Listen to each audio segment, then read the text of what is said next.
Yes, ma'am. So, social cognition is how we understand the behavior of others and our behavior also. Understanding of both others or themselves, and what how we assign some cause to that type of behavior is known as attribution. And social cognition is understanding our behavior, why we behave so, what is the reason behind our behavior is known as attribution. Or when we attribute, assign some meaning or cause to our behavior, it is known as attribution. Social cognition and attribution theory here you will discuss. So what is social cognition? How we think or form some impression about someone. What is the process of forming impression, or what is the process of understanding somebody's behavior around us is mm, the topic of social cognition. How people make sense of the information they have about an individual to form an overall impression, and how that information is stored and organized in our memory. Understood? Ma'am, can we say the social cognition refers to the that how we perceive our society, or what I think about our society? Not about exactly about society, but about the people around us, about the group around us, and the society overall. Okay, got it. Thank you. Or even we form in some impression about you must have formed some impression about me, though you have not seen me directly. Yes, ma'am. Yes. This is known as social cognition. What type of impression you have formed about me is the this comes under social cognition. Here we are making sense of the information we have about some individual, and using those information we form an overall impression about that person, and this information is stored in our memory Hmm. after the information is organized, or this is stored in an organized manner in our memory, and we assign that level to the person. Usually we use a particular term for that person, or we have a particular type of attitude for that person. He is a good person or bad person, I like him, I dislike him. These are the impressions we form. So the this one started with an study by Harold Kelly, Harold Kelly in 1950. So he analyzed how we develop or how we perceive someone, or the process of social cognition. Here he took a group of students, and they were given some impression about a lecturer who was supposed to deliver a lecture to these students. So there were two conditions. In the first condition, Harold Kelly gave some information about the lecturer, that he is a warm person, he is an industrious person, he is critical, practical, and determined. And after getting that information about the lecturer, the students attended the class of the that lecturer. And in another condition, Harold Kelly gave some information about a person who was cold, industrious, critical, practical, and determined. The person was actually same, and he gave two different type of information. In the first case, he was described as a warm person, whereas in the second case he was described as a cold person, and rest of the adjectives were same for the person in both the conditions. And the students attended the class of that lecturer or that teacher. After completion of the class, when they were asked about the or what is the impression they form about the teacher or the lecturer, they their response was like the information they had got. Students who were told that the lecturer was cold rated him far less positively after the class than those who were told that the teacher was warm, but the behavior of the teacher was same in both the conditions. So this is how we form some impression. We form a type of idea about a person. This is the process how we perceive someone after getting some information about someone. So here what he found that there certain traits play a important role. Certain traits are very important while forming a general impression about someone, and these traits were known as central traits, and these traits help in organizing the information, and they provide a framework for interpreting the information that is received subsequently. When here in this case you see that the person was designated as industrious, critical, practical, determined, and warm or cold. Here the word warm or cold change the perception of those students about the teacher, and the central trait here became warm or cold, and this term became the framework or the foundation upon which they form the subsequent impression about the teacher. So how this impression is formed, what is the process of forming this information, and this has been described as cognitive algebra. Cognitive algebra, where there are two types of models. One is additive model and another one is averaging model.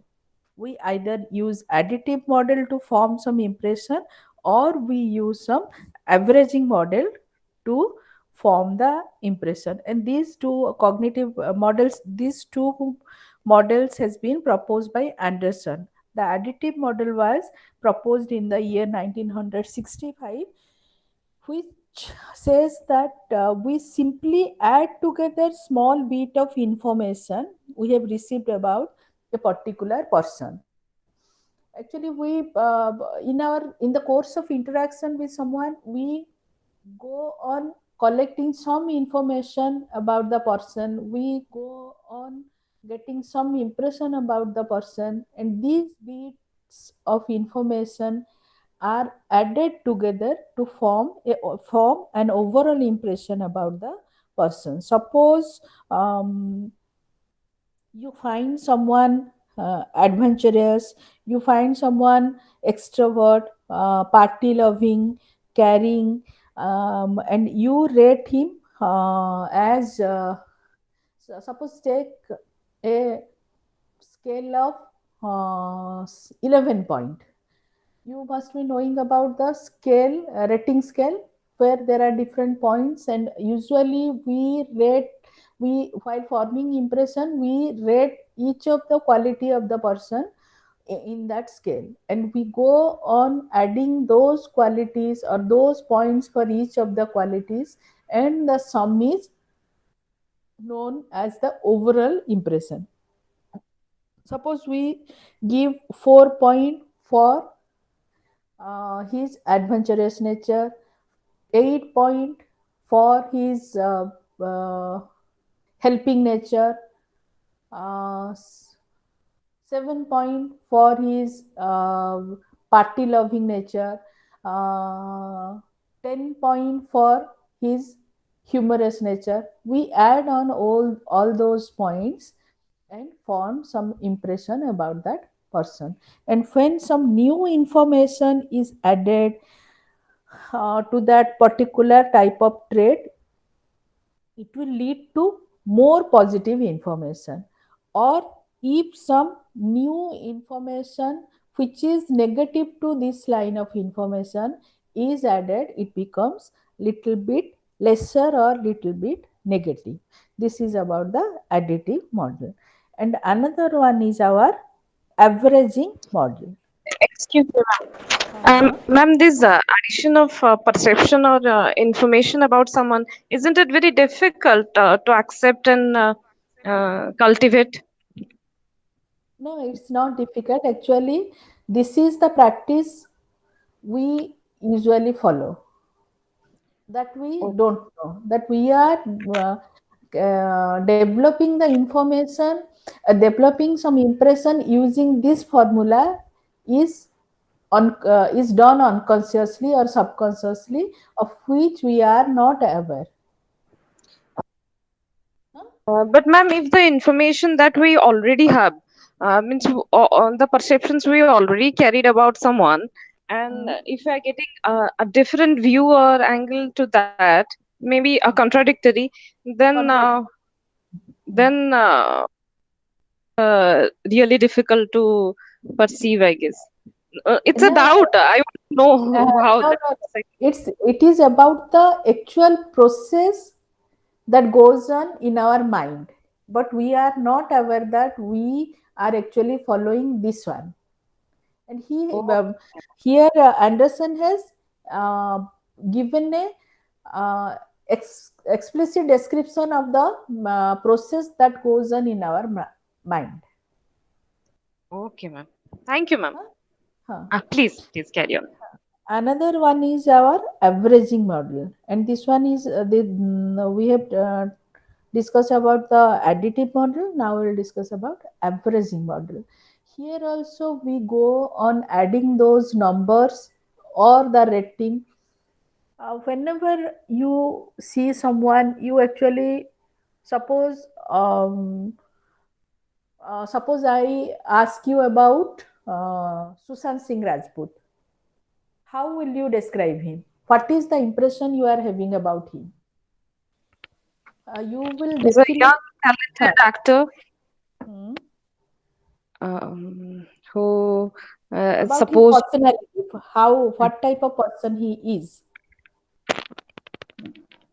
so academically he Before. was good, but uh, personally we cannot say anything because we don't know him personally. okay, you don't know him personally, but when watching him in any reality show, you must have formed some impression about him. Yes, like Or if I'll speak about tell me my something. impression, Tell is me something about very Modi. down. Yes, You know him personally, professionally no, and personally. You have some yes, impression about how professional he is and how, what type of person he is also. Huh? yes, ma'am. Though you don't have interacted with him directly, you we form some type of impression that which type of person he might be. And when we add, so suppose say as far as I know, or as far as I have observed Sushant Singh, he was very introvert, he was very soft spoken, he appeared as a very obedient boy or very obedient son. He appeared some intelligent, studious compared to all other actors in the industry. And that the main central character here is, what I have some information about Sushant Singh is, he was an introvert person, he was very lonely person, and when he committed this suicide, my totaling of the of all these character all these qualities became high, because suicide on the people who are alone, people who are introvert, who cannot express their emotion, who cannot um, release their stress, commit suicide. And this is committing suicide is also a symptom, or we can say the outcome of being alone, being depressed, or introvert personality. So my addition became stronger or became more positive with this one, Susan Singh's committing suicide added to the previous addition that he is an introvert boy, or he was an introvert boy. And another model is your averaging model, where we go on adding, adding, and we get an average out of that addition. And if some new trait is added, then the addition will not be much affected. Or if some negative trait is added, the average will become low, and that will also not affect our overall impression as compared to the additive model. This is the difference, and often we use the averaging model, not the additive model. As Jyotirmoy ma'am said, uh, additive model appears to be more difficult, less practical compared to this averaging model. Then we will discuss how impression is formed. What is the process of formation of impression? And here we will discuss about a classic study of Lucin's, and where Lucin's gave the subject two paragraph description of a boy called Jim. In one paragraph, Jim was described as an extrovert, a happy-go-lucky, sporty boy, where all the activities were described in that term. And in another paragraph, he was described as an introvert boy, or lonely boy. And it was found that when the subjects were presented with the two paragraphs, uh, but what happened? The condition of presentation was reversed. In the first condition, he was presented as a uh, introvert boy, and in the second condition, he was presented as an extrovert boy. And when the subject were asked to form an overall impression about that boy, the response showed a strong primacy effect. That means the paragraph they were presented at the first instance, or the initial exposure to the personality of Jim, was more stronger while forming impression about Jim. If they were described that Jim was an extrovert boy at the first instance, they are more likely to form an impression that Jim was an extrovert boy, or the vice versa. And here this is known as primacy effect. And even we also, when interacting with others or someone new, the first interaction lasts long, that we all know. The first impression we form about someone remains for ever, and it is bit difficult to change that first impression. And this is known as the primacy effect, or effect of primacy. And there is also recency effect, but some conditions should be there to form the recency effect.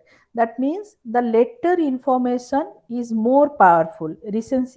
Primacy effect means the first impression is more stronger, more powerful, whereas recency effect means the recent or the later information is more powerful than the earlier information. But some conditions should be there, like the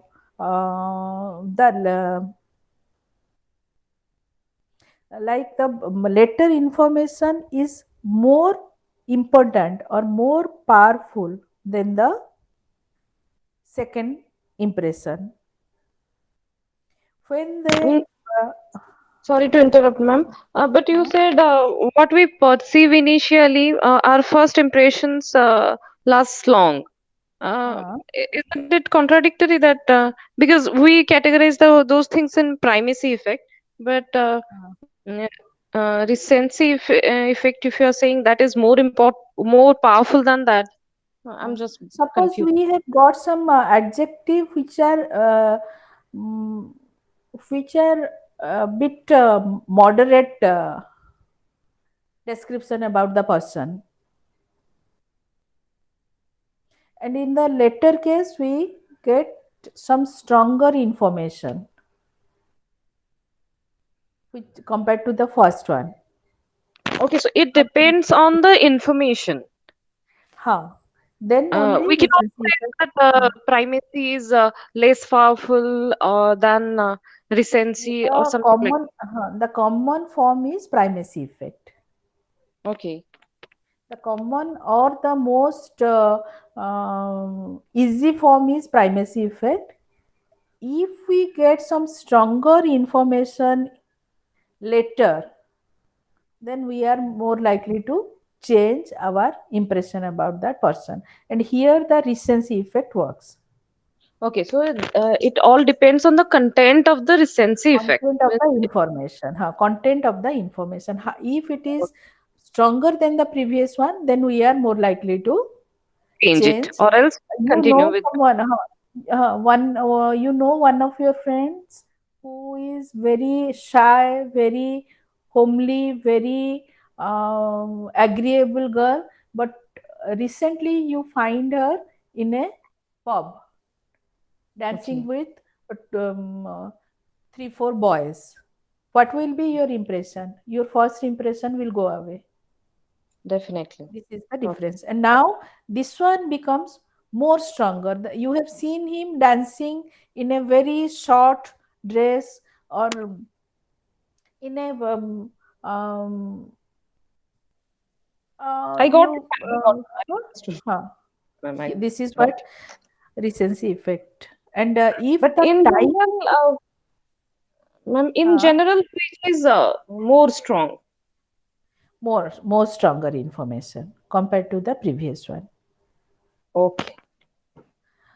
And second condition is the time gap. If there is a large time gap between the first impression or the first exposure and the present or recent exposure, so we are more likely to form the recent impression, or we are more likely to follow the recent information while forming the impression. Suppose you have seen me 20 years back.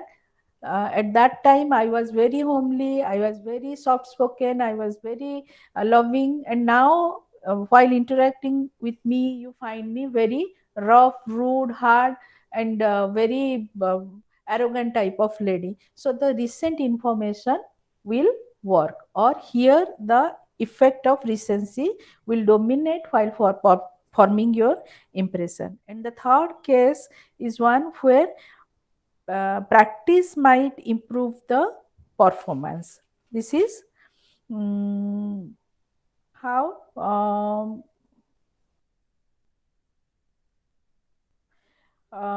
suppose you know in your initial information you knew me as a poor player or poor batsman. Now with practice I have become a good batsman. So here the recent information will help you in forming the impression, as batting has been improved with practice. So these are the three conditions where recency effect works, and primacy effect is the simplest form of, or the easiest or the most common form of forming impression. These are the two ways of forming impression. So while forming impression, we develop some type of schema. We develop some type of schema. These are organized body of information that are stored in our memory, and this provides a representation of the way in which we perceive the social world, or we come to know that the social world operates in this way. Suppose we develop or we have a schema of um automobiles. Automobiles means someone, something that runs on the road, that helps in transporting, uh, that has wheels. These are the different qualities, and we organize those information under one head, that is automobiles. We can have a, we are having some schema about a teacher, one who taught us in our primary school, or in our kindergarten, in our primary school, in our graduation, or a professor in any university. We have a schema that teachers. Hello. Uh, Yes, ma'am. Sorry to interrupt. Ma'am, uh, I don't understand this schema. What is that? Would you like to just brief it? What is this? uh, we are I discussing don't have about that. we are discussing about forming some impression. So Okay. how this impression is stored? It is stored in the form of schemas. Okay. What is schema? These are organized body of information that Okay. we have in our memory. Okay. Thank you, ma'am. Suppose we form some schema about a player. So we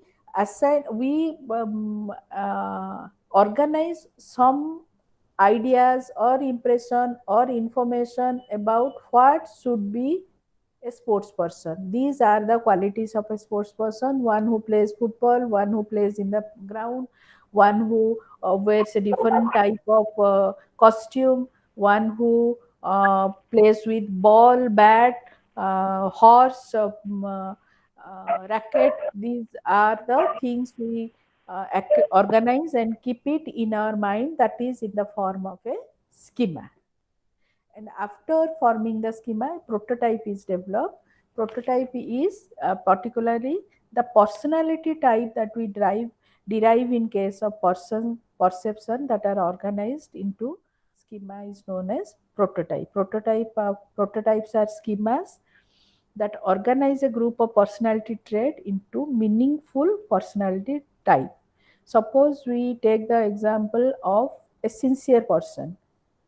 So, what should be a sincere person? What are the qualities of a sincere person? Whether this person is sincere or not, whether this person is having the qualities of a sincere person or not. We refer the prototype while forming the information impression, or thinking about a particular person. Then we will discuss about attribution. This is basically explaining the cause of behavior. As human, we have a tendency to assign some cause to the behavior of others. Even our behavior is explained in terms of some reason. I copied in the exam because I didn't know. I became late because the auto came late.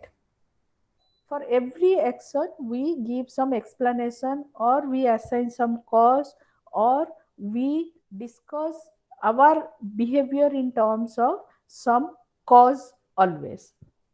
This is known as attribution. Attribution can be, or the process of attribution is an individual's understanding of the reason behind his or others' behavior. Hello. Hmm. So, how we attribute something or attribute some cause to a behavior? Please mute your mic. So, no. Hello.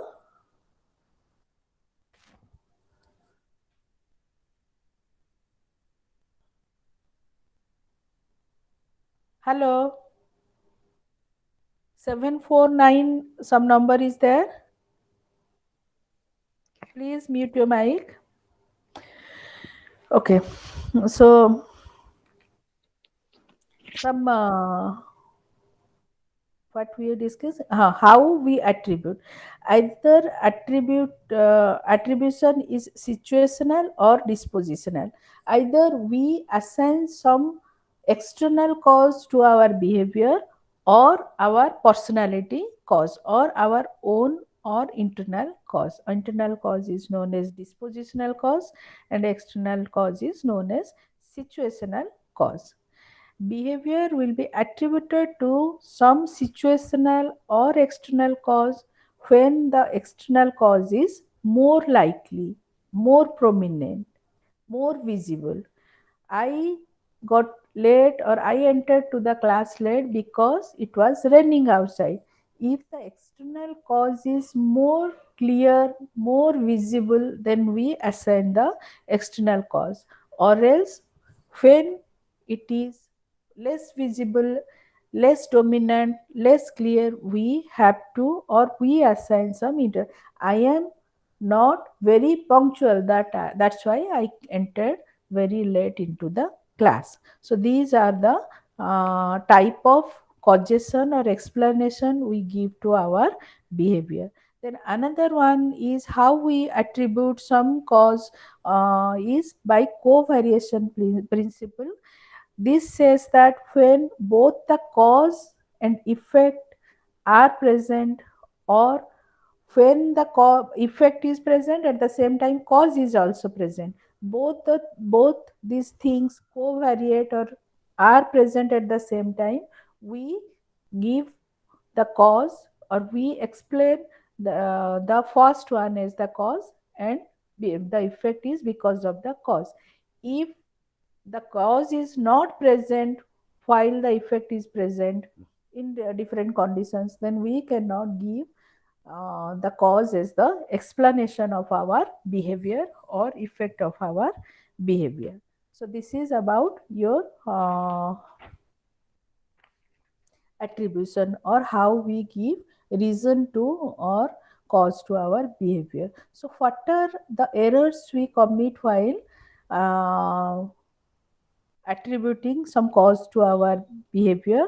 The first error is our fundamental attribution error, and the another error is the halo effect, or the yeah, and one more error is positivity bias. So what is the fundamental attribution error? This is called fundamental because it is the most common type of error we commit. That's why it is known as fundamental attribution error.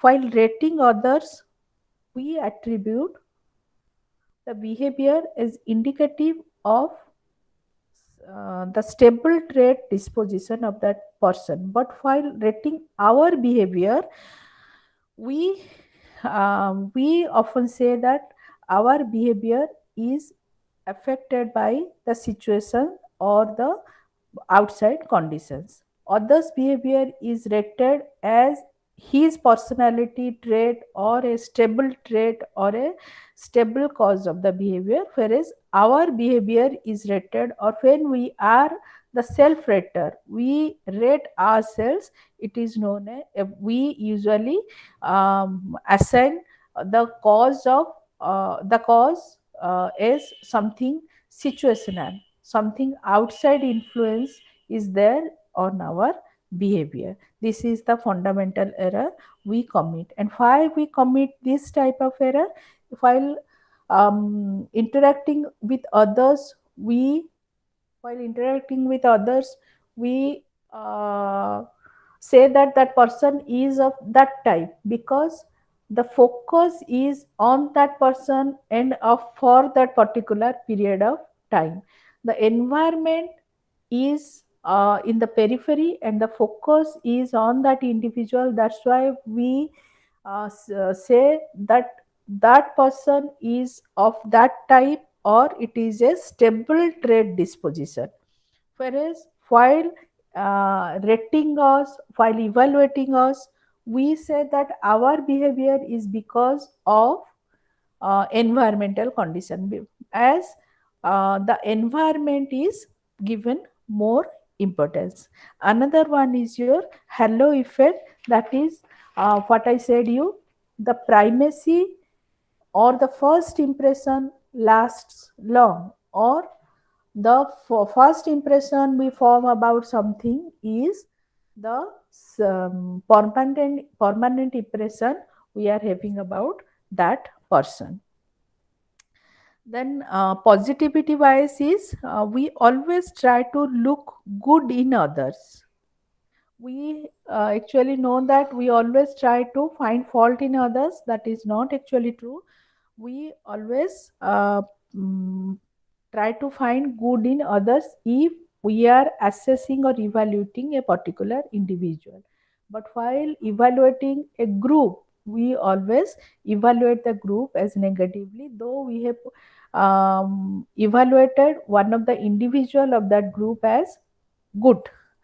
And always good outcome or good behavior is because of internal disposition or internal characteristic or personality characteristics, and usually the bad outcome or rough behavior, bad behavior is because of external condition.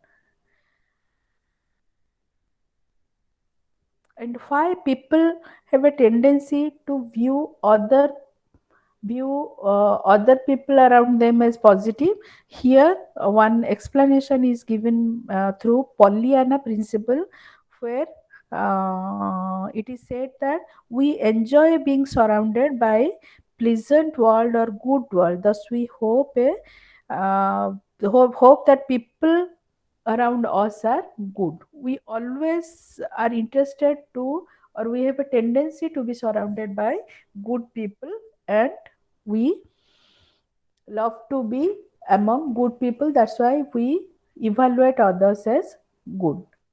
Then another cause behind this evaluating others as good is we develop an extra degree of positive regard for individual who are being evaluated, and which actually doesn't shown by us while rating group of people, or even the group is made up of the people who as an individual was evaluated by us as positively. And we while evaluating an individual, we relax our evaluation standards. But while evaluating a group, we become more stricter and we evaluate them as bad. But as an individual, we have evaluated one of the group member as good. This is what about your attribution process. And there are some other points in your book about attribution theory and how it is applicable in education. And but we cannot go, or we cannot discuss all these things in detail. We have to shift to another topic. Uh, Another topic, that is your pro-social behavior. Let us discuss about pro-social behavior. Do you have any idea about pro-social behavior? What is social behavior? What is pro-social behavior? Hmm? Have you Ma'am, heard about? social behavior refers to that uh, that is acceptable for a society, or the majority of a group, or the majority of the society that behave like a same, that we behave, that is known as social behavior. The behavior is acceptable by others. Our behavior is acceptable by others. That is social behavior. Or the behavior that is harming others, or that is not acceptable by our society. That is that we can say that is social behavior. Okay, pro-social behavior actually is the helping behavior, or it's a voluntary behavior to help someone else or to Okay, benefit ma'am. others by way of helping, sharing, giving, and comforting. Pro-social behavior is actually performed selflessly to benefit another person. This is known as pro-social behavior. Ma'am, I think I developed a wrong schema about that. You have some, you are having the opposite idea of pro-social behavior. Yeah. Uh, Pro always refers to positivity, positive, being positive, not negative. Okay, Anti ma'am. is negative. Oh, okay, Pro ma'am. is for, favorable. So when we show some type of helping behavior, we benefit other, we help other, it is known as pro-social behavior. So some research studies or historical aspect, how this concept has developed.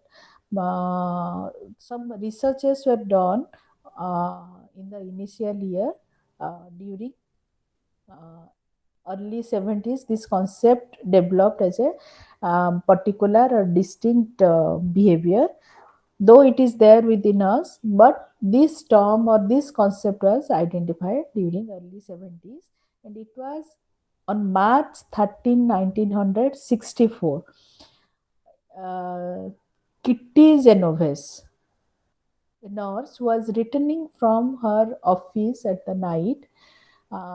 She was being attacked by someone, and there were 40 houses in that area.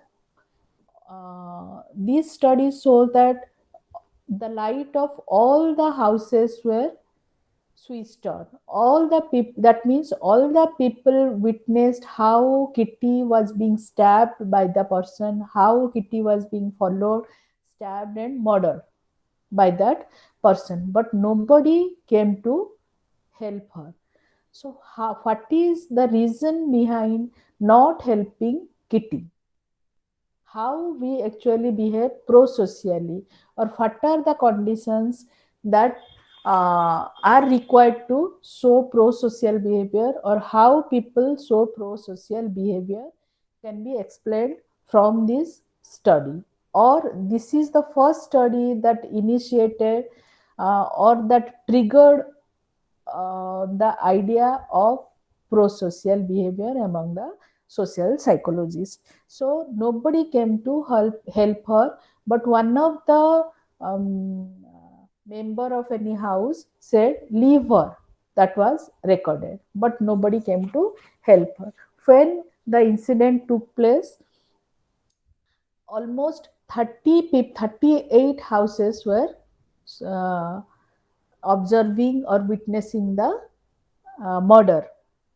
When they were asked later that why they did not help, some explanations were given by them, and that is the basis of pro-social behavior, or that determine the factors of pro-social behavior. The main reason or main factor of not helping her was the bystander apathy, known as bystander, bystander apathy. That means the people other people were not coming to rescue her. Other people were not helping her. That's why they thought that they also did not come for her rescue. And when others are present, or with increase in the number of bystander or people around us, we are less likely to come forward to help someone. That is because of diffusion of responsibility. The responsibility is diffused among all the bystanders. Bystanders means those other people who are present in the incident are known as bystander. So these people thought that he will help, she will help. Rest of the 37 household will come to her rescue. But nobody came, thinking that she will come, he will come. This is known as bystanders apathy, not being sympathetic, or not being feeling responsible to help the person or help the victim. So, with increase in the number of bystanders, there occurs diffusion of responsibility, and they also explained that, or they also felt that Actually response is was not required, or they need not come forward to help her, because it is something regarding Kitty Genovese and her lover, and it is their personal issue, and nobody should come to, or others should not interfere in her personal matter.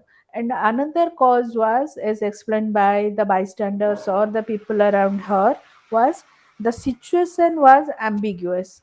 They were not clear about how to help her or what to do in that situation. So they said they did not come forward to help her. This gives some insight into the pro-social behavior of human being. So how do we show pro-social behavior in emergency situation? First, we notice the emergency, and then we have to interpret the emergency as emergency. Those people did not realize that that was an emergency, so they didn't come to rescue her. And the third stage is assuming that it is your responsibility to help, owning the responsibility that I have to come forward to help her. And then we should know what to do and what not to do. If we don't know what to do, then how would we show pro-social behavior or helping behavior? And the last one is making the decision to help, or deciding how to help, or deciding that I should help her. So these are the stages of pro-social behavior in any emergency situation. Suppose, take an example that you have seen some accident on a on the road. Whether you will show pro-social behavior or helping behavior or not, that follows these steps. The first, you have to notice the emergency. Suppose you are in a hurry, suppose you are going to your exam, you will never show helping behavior, because your focus is somewhere else. You are concerned about your exam.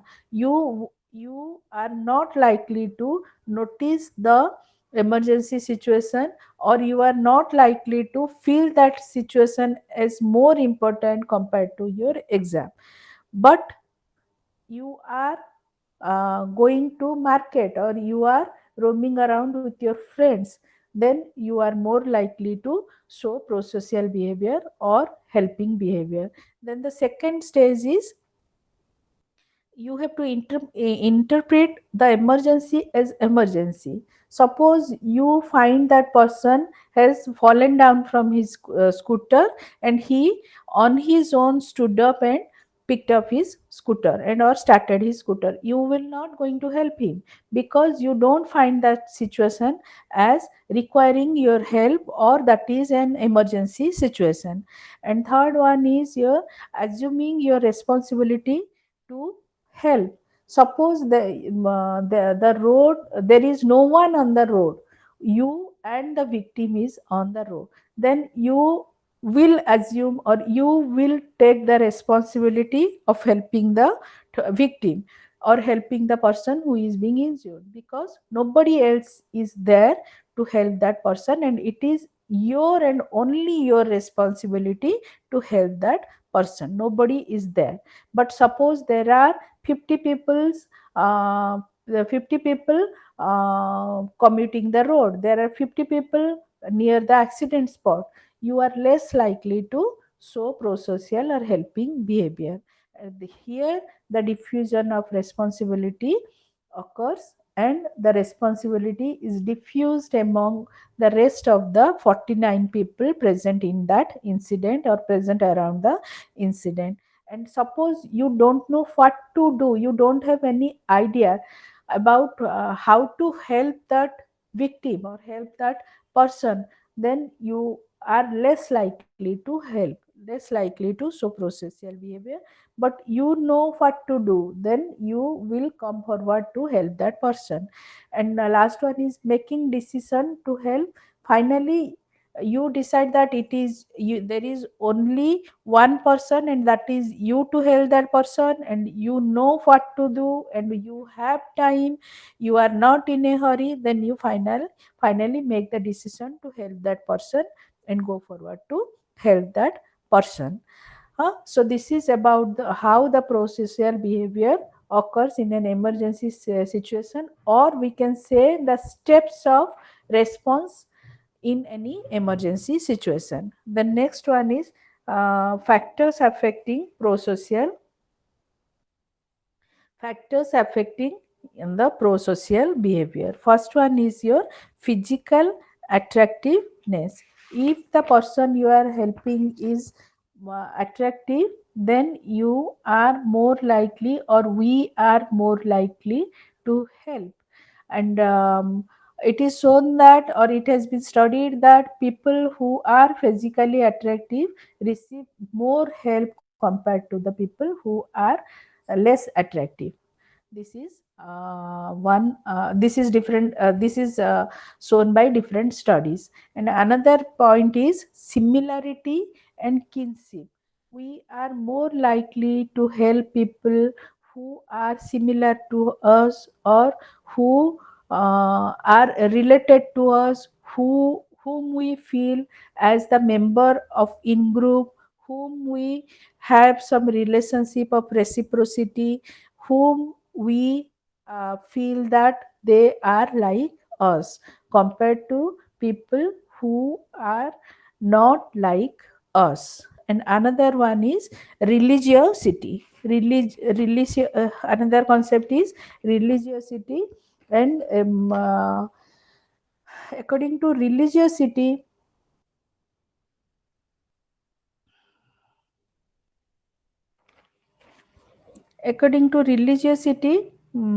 helping is always seen as a virtue or a humanitarian value.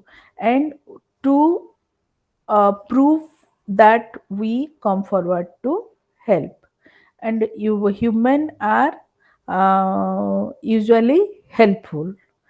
Then another one is victim perspective. When we are primed about the victim perspective, or we are given some hints about the victim perspective, how the victim is feeling, or um, what is the perspective of the victim, we are more likely to help. The next one is our personal experience, or this is also one of the important factors that increases pro-social behavior among us. Now we are discussing about the factors that influence the pro-social behavior. We have already discussed about physical attractiveness, similarity, religiosity, and victim's perspective. And personal experience, if we already have experienced the same situation, we are more likely to come forward to help or show for pro-social behavior. Suppose suppose you have met an accident few years back, and you were left alone on the road, and now when you see someone being injured or met an accident, you will definitely come forward to help that person. It is seen that rape victims are more likely to help the uh, people who are being raped now, or who had experienced rape. They are more likely to help the present rape victims. And another one, or another factor is identifiable victim effect. That is, if you know the identity of the victim, or the victim is in front of you, or you know the victim, or you can see the face of the victim, you are more likely to help the victim or help show pro-social behavior, compared to someone whom you don't know, you don't have any idea about that uh, person. And another factor is victim's responsibility. How deserving is the victim, also influence your pro-social and pro-social behavior. And suppose you concept is there, bhekko thile bhikko mile. If you make the impression, or if I feel that you deserve my help, then only I will help you, or else I will never help you. So that is why the people or the physically handicapped people, they get more help. The disabled people, they get more help compared to a healthy unemployed, healthy poor beggar. Hmm? Then next one is your gender. Female are more likely to get more help, and even female show more pro-social behavior compared to male. Female victims get more help, female also help more help. And another factor is the age of the helper, or one who helps. Older adolescent male placed less importance on pro-social behavior. In a study, it was found that 13, 15 and 17 years of people were taken. The age group consisted of 13 or under 13 children, 15 years children and 17 years children. The 13 years children were more likely to show pro-social behavior. So another factor is the personality type. Which type of people are more likely to show pro-social behavior, not reciprocal behavior? Because we don't meet an accident, we don't beg for uh, help from someone. We Here we are mainly discussing about the helper. What should be the personality of the, or how, which personality people usually show prosocial behavior? Those who are sociable, those who are low on shyness, those who are extrovert, and those who are agreeable individual, they are more likely to show prosocial behavior. And again, one more thing is there: people, agreeable individual were more likely to help an outgroup member than low agreeable individual. But agreeableness was not associated with helping in group members. So these are the factors that influence the pro-social behavior, how one gets help and how one renders help. Even when we are in a good mood, or when we are in a positive mood, and when we are feeling good, we are more likely to show helping behavior.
Hello, Fran.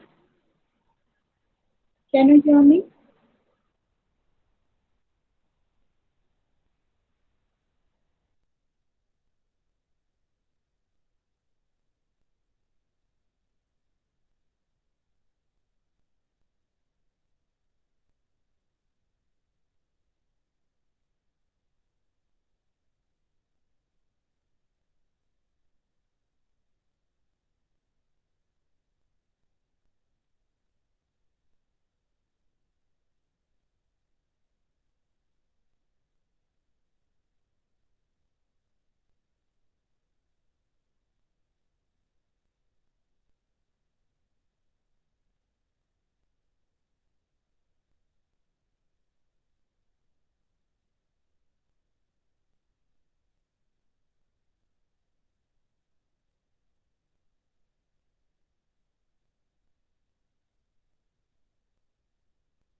Hello,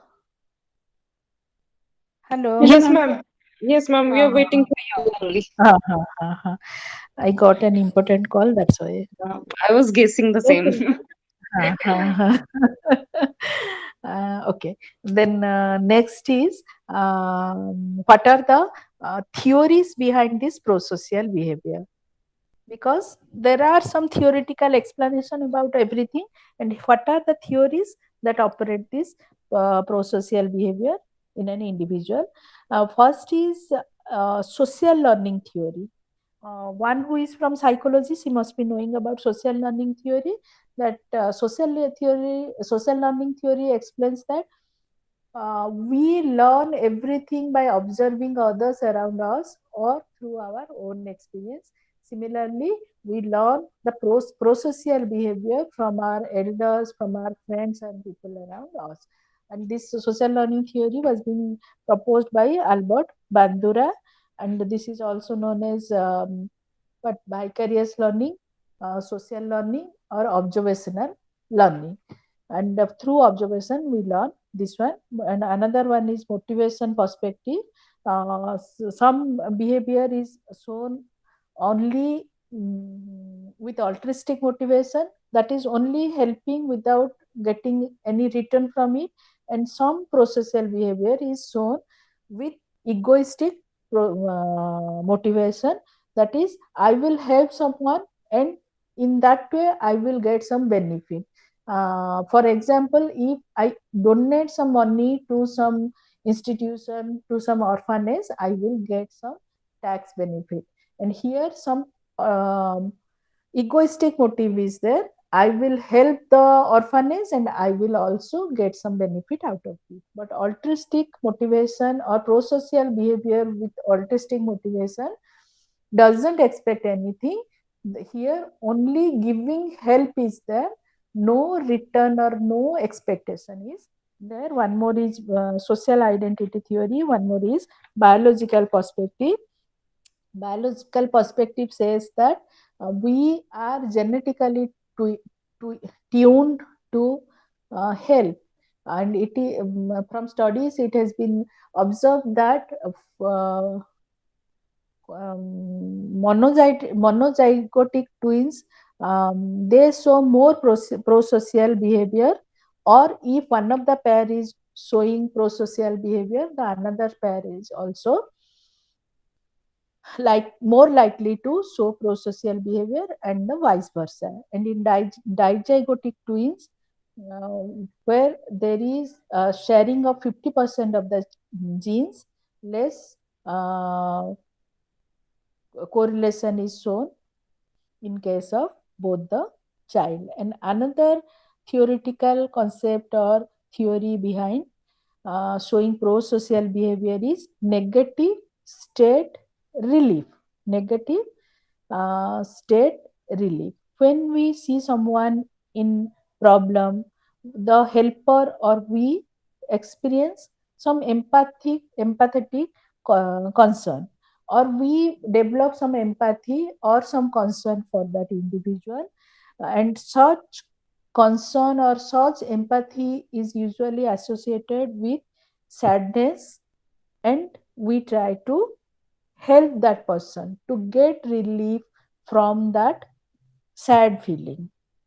When we see someone or when we find someone in any trouble situation, or someone is needing our help, we feel sorry, we feel sad for that person. That creates some negative emotion within us, and we have a tendency to relieve ourselves from negative emotions, negative feelings, unpleasant feelings, and we try to help that person to help ourselves, or to get relief from that negative feelings. So this is about your pro-social behavior. Rest you will study, and now we will discuss about your aggression aggression and violence. Now we have studied about pro-social behavior. The exact opposite is aggression or harming someone. While pro-social behavior refers to helping someone, aggressive behavior refers to helping someone. Aggressive behavior refers to harming someone, either physically or psychologically, or with words, or by saying bad words and ruining one's reputation. Everything, all these things come under aggression. it may be um, it may be hurting someone physically, or by, by spreading bad words, by ignoring someone in a group, by destroying some property. You all must be knowing what aggression or aggressive behavior is. And aggressive behavior is thrown throughout the life. Aggression doesn't only refer to causing physical injury or physical harm. Understood? It doesn't only refers to physical harm only. It can be verbal, it can be destroying property, it can be humiliating, demeaning others. All these things comes under aggression. When or as a child we show aggression, or as an adult also. Throughout the life people show aggression, but the form changes. In the early age, children show aggression by kicking, biting, showing tantrum, crying, screaming, throwing things. And by the age of 24, by the age of 24 months, 18 to 24 months, children usually show proper aggressive behavior. And initially the aggression is purely physical, but gradually as we grow up we show different type of verbal aggressive behavior also. As a child, the aggression involves all these things like crying, screaming, throwing, kicking. But as we grow elder, or as we grow up, the aggression can be teasing, bullying, fighting, irritability, um, cruelty to animal, destroying others property. All these things become the type of or expression of aggression. And as group behavior develops, group fights, use of weapons, this becomes the type of showing aggression. And as an adult we show different type of aggressive behavior like psychological harm, humiliating, malicious gossiping, all these things become the type of aggression. So aggression, clinical classification of aggression. Aggression, one type is reactive, defensive, affective, impulsive, or hot-blooded aggression, and these are often violent responses, physical or um, verbal aggression initiated by others that is relatively uncontrolled and emotionally charged. The first type of aggression, that is affective, reactive, defensive, impulsive, hot blooded aggression. These are uncontrolled and these are emotionally charged, and these are usually in response to the physical or verbal aggression initiated by others. On our own, we don't show this type of aggression. These are usually reactive and this is initiated by others. And the another form of aggression is referred to as predatory, instrumental, proactive, or cold blooded. And these type of aggression are controlled, and these are also known as purposeful aggression, and these lack emotion. And these are usually this type of aggression are shown to achieve some desired goal or to control others. So basically there are two type of aggression. So one another classification of aggression is instrumental and hostile aggression. Hostile aggression is intended to induce harm or injury upon the victim, whereas instrumental aggression is done to get some positive reward or get some mm, pleasure from that aggression.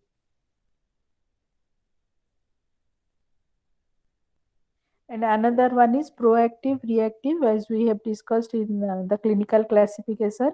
This proactive is initiated without provocation, whereas reactive is in response to some provocation or attack by somebody else or others. So these are the type of aggression.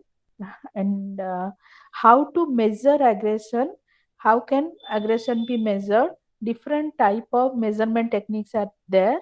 One is your rating scale, where we won't rate ourselves as aggressive. We will always rate ourselves as non-aggressive. And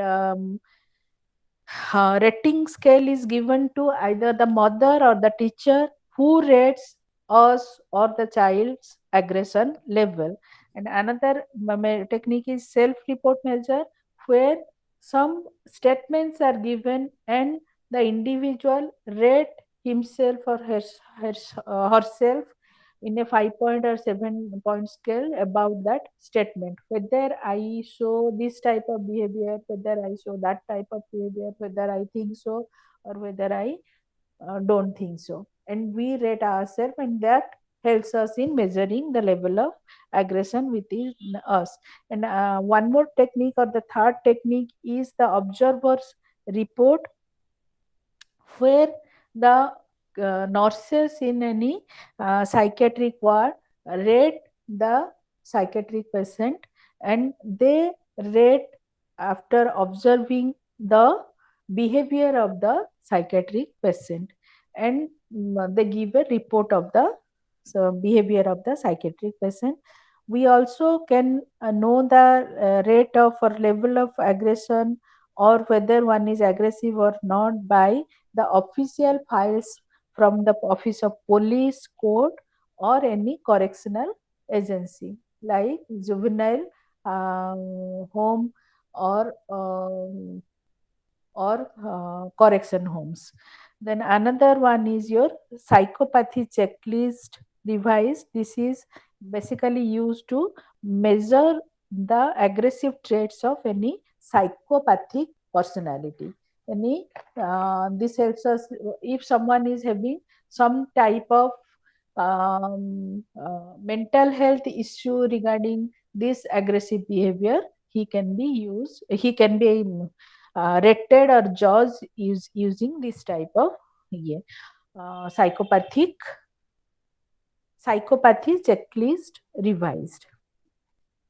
Then what are the causes of aggressive behavior? There are different causes. One is your biological cause. Under that, we will discuss different subheadings, and another one is your environment and gene. If under that, we will discuss different subpoints. So, under biological cause or physiological cause or neurophysiological cause, we can categorize it into different heads. One is your brain dysfunction. If there is any abnormality in the brain or there is any dysfunction in the brain, that usually is reflected in terms of aggressive behavior. Even the different neurotransmitters, the psychology girl must be knowing how neurotransmitter regulate our behavior, and non-psychology madam can check or Google how neurotransmitters regulate our behavior. Um, so different neurotransmitters also regulate our aggressive behavior. The testosterone, the serotonin, even our nutritional deficiency influence our aggressive behavior. Now about the brain dysfunction, when there is poor brain functioning, we are likely to show aggressive behavior. Basically, the poor functioning of the frontal temporal region of the brain leads to violent behavior among the offenders. Then, when there is excessively slow EEG waves in the brain, that also is an indication of aggressive behavior, or we can say that aggressive people show excessively slow EEG waves. Even it is found that there is reduced glucose metabolism in the prefrontal region of the brain of the aggressive people. So these are the brain dysfunctions. And another second point is our testosterone. High level of testosterone is always correlated with aggressive behavior, and these sex hormones play important role in shaping our aggressive behavior. One among these is testosterone, and higher level of testosterone is related to aggressive behavior. Even in case of females, they are found to be more they are found to commit more crimes around their menstrual phase when progesterone level is very low, while aggression is reduced during the time of ovulation when the estrogen and progesterone levels are high. So higher level of progesterone and estrogens, so lower level of aggressive behavior, whereas lower level of progesterone is related to aggressive behavior. That's why lifters who take steroid become more aggressive and hostile. You must have come across the news that the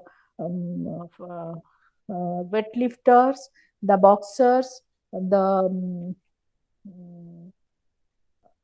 people in sports, they take some type of steroid to increase aggressiveness in their personality or in their behavior. Then another neurotransmitter is serotonin, and aggressors are more likely to have lower level of serotonin. Lower the level of serotonin, higher the level of aggression. Or serotonin works as a suppressor of aggression.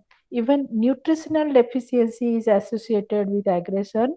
Iron deficiency, zinc deficiency is found among people showing aggressive behavior. Even in animals also it is found that lower level of iron and zinc is more likely to show aggressive behavior. Then come to our environment and gene. Environment here mainly refers to the home environment or the parent child relation or interaction in any family. Give me 2 minutes break.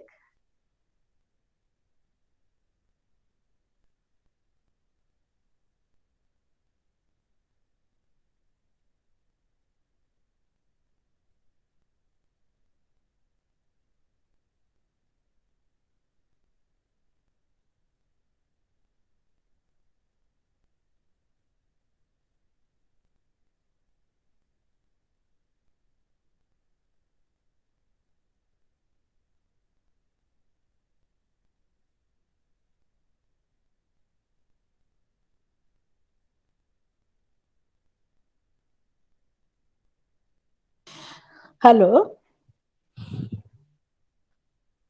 Hello. Yes, Yes, ma'am. ma'am. Huh. Huh. So now about the environmental conditions that leads to aggressive behavior or that act as a facilitator in showing aggressive behavior. Mainly the parent rearing style, the parent-child interaction pattern, the parental influence on children, and the difficult friend and school environment. Even the predisposing characteristics of the child act as a facilitator in developing aggressive behavior.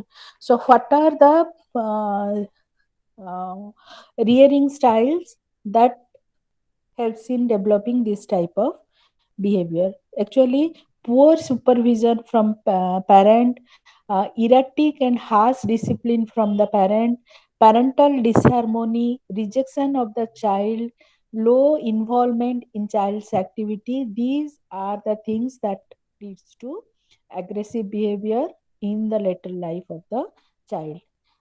When the parent child interaction is not good, parents don't give much time to their children, parents don't control the aggressive behavior of their children when they are child, when the parents don't deal properly with the aggressive behavior of the children during their childhood, the child is more likely to uh, strengthen that behavior and show those behavior in his later life.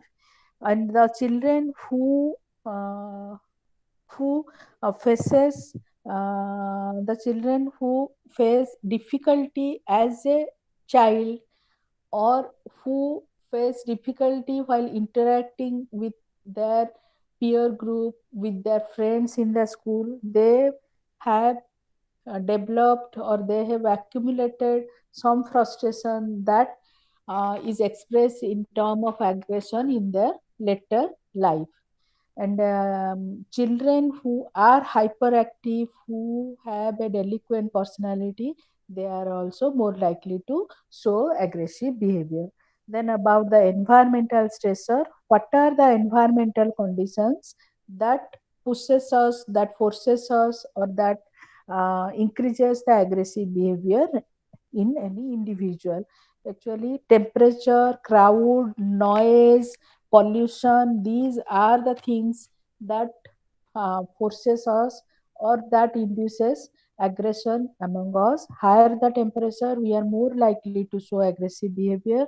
Higher the crowd, more the aggression. You must have seen that people who are living in bastis, who are living in a congested area where there is scarcity of the resources, where personal space is hampered, where opportunity is less, where there is more competition, aggression is found more in those areas. And people, you must have seen them quarreling in the evening. The day goes smoothly, and in the evening, when all of the people come from or return from their work, and there is scarcity of all these things, they start quarreling.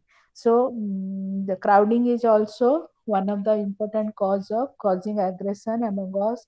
Even unwanted sounds or noise is unwanted sound, that also create irritation among us. and we are more likely to show aggressive behavior. You must have seen when there is traffic congestion, people are more likely to start quarreling over a minor issue when compared to the area where traffic is smooth or normal. So noise is also one of the causes of aggression. Then another one, the next topic of discussion is theories of aggression. Under this, we will discuss psychodynamic theory, frustration aggression theory, social learning theory, script theory, excitation theory. It is all there in your book. Simply, I am discussing or explaining those things to you. So, what is psychodynamic theory? You must be knowing Freud, and he said that there are two important instincts within an individual. One is the life instinct, that is known as eros, and the death instinct, that is thanatos. And the conflict between life and death instinct results in self destructive tendencies, which lead to aggressive behavior. So, this struggle between life and death instinct creates a tension within our unconscious mind which needs to be released either through suitable or acceptable manner like sublimation and displacement, or they are expressed or released through difficult manners or unacceptable manners, and they results in outburst of uncontrollable aggression. And Freud's this theory is also known as hydraulic model of aggression. Then another one is frustration aggression theory, and this is while mm, Freud's theory was known as psychodynamic theory, and this is one approach of psychology. The behavioral approach is explained, or the behaviorist approached this aggression concept through frustration aggression theory.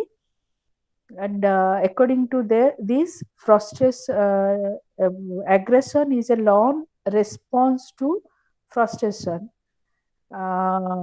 Frustration occurs when individual is exposed to external stimulus that cause discomfort and anger within us. External stimulus, for example, when we are in traffic congestion, when we are fighting for a ticket in the film hall, when we fail to achieve our goal, that results in frustration, and a cumulative or additive frustration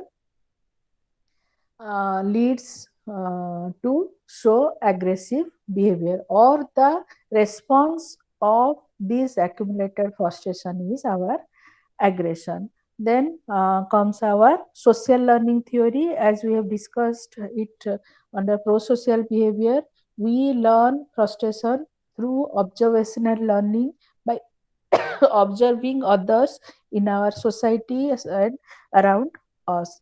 Another theory is script theory. In the mass media, we learn aggressive scripts, and scripts mainly refers to the situation, and these guides our behavior.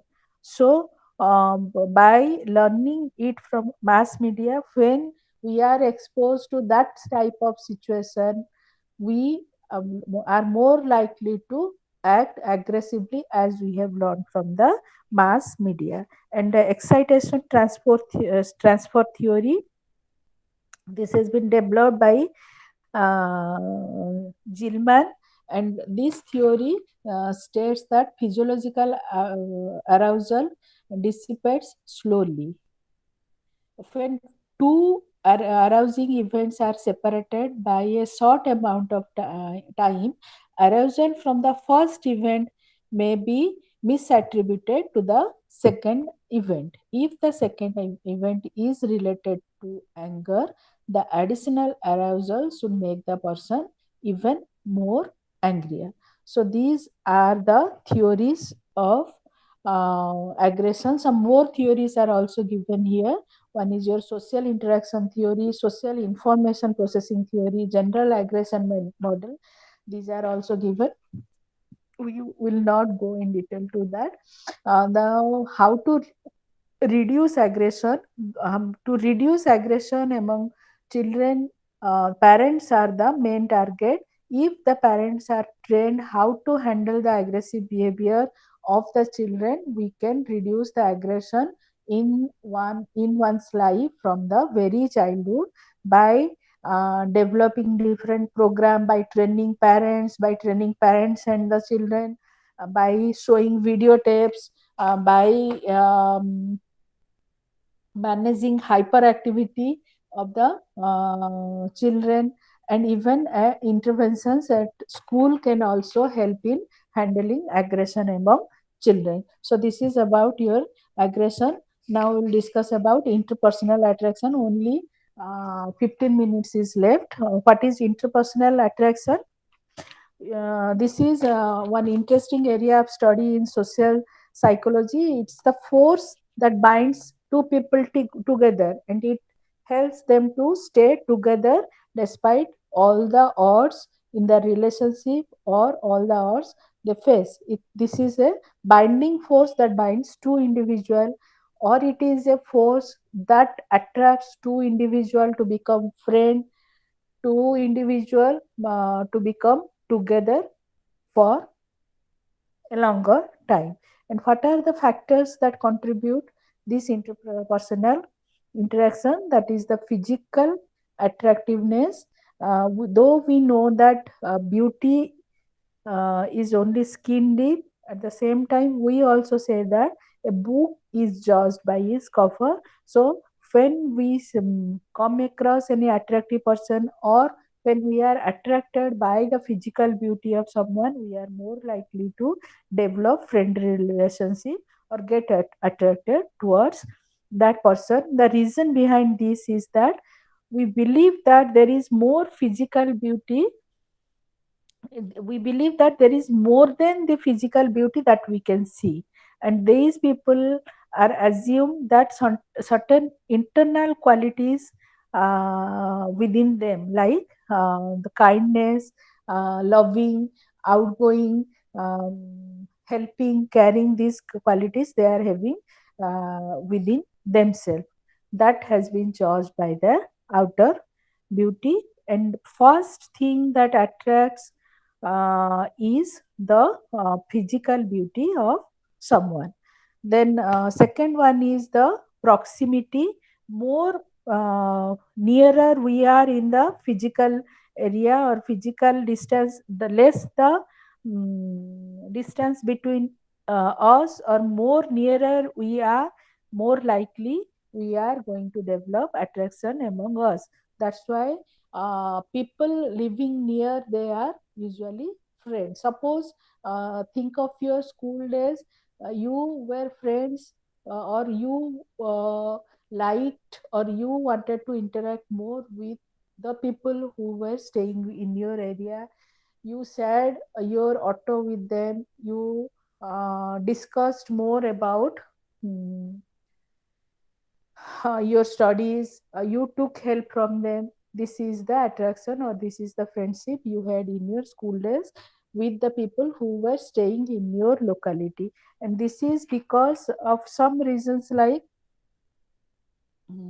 you have more information about them, you know their likes, dislikes, you have expectation from them, and